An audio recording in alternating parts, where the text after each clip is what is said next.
Hello, my name is Brina Ratangee.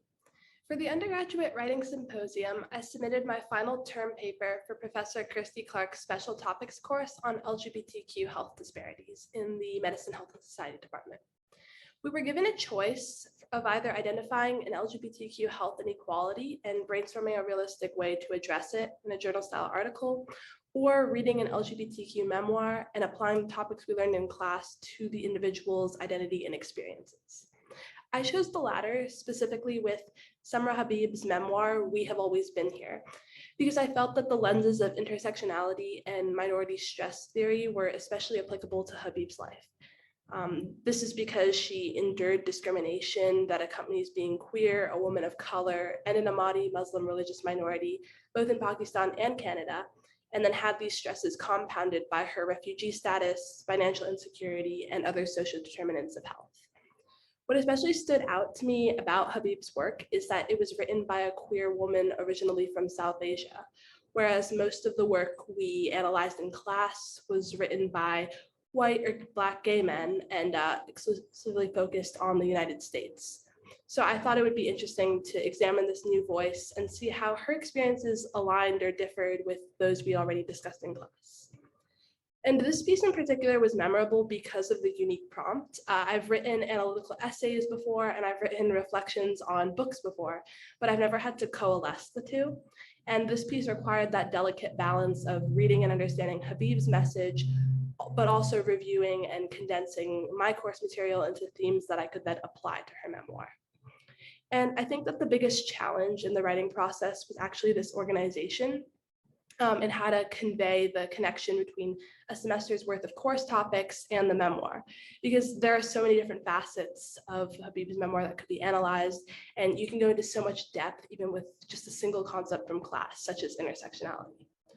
Also, something that really wasn't a challenge, but more so just unexpected, was the amount of outside research I had to do on top of reading the memoir and reviewing the course material. For instance, in the section where I examine Habib's experiences using a life course perspective, I had to explore the historical context of the environment in which she was born and raised, which required me to research Pakistani history in the early 1980s, the overthrow of Zulfikar Ali Bhutto, and then how that greater resulting Islamization resulted in fewer freedoms for women. And it's actually because of the effort that went into this piece, not in spite of, that it'll be really meaningful to me for a long time, just as one of my major works from my first year of college, and then as a paper written for my favorite class of college. And I think overall through this experience, I've learned how much time and effort actually goes into producing a piece like this that brings together information and insight from a variety of sources.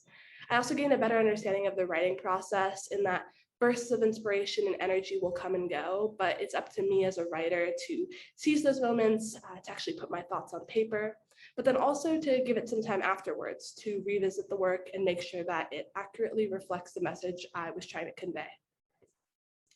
And then this writing experience is also really meaningful because it's reshaped my perspectives on health and illness and kind of redefined my academic and career goals in a way. So I still am on the pre-med track and aspire to pursue neurosurgery in the future, but I have discovered this newfound interest in public health research and health disparities, and I'd love to explore that further too. And my positive experience writing this paper actually inclined me towards additional writing. And I'm excited to announce that I just recently, under Professor Clark's mentorship, published an opinion editorial in the Tennessean that specifically condemned policies in which LGBTQ related curriculum is restricted in K-12 education. And it's actually owing to this experience of writing this term paper that I feel more confident about writing overall, and I'm more eager to include additional nuance and depth in future papers and just keep on writing. I really think that there's this special feeling that comes with being able to not just dump your thoughts on paper, but rather almost like an artist, just carefully place every word or phrase or quote so that when you're done, you have your own little masterpiece.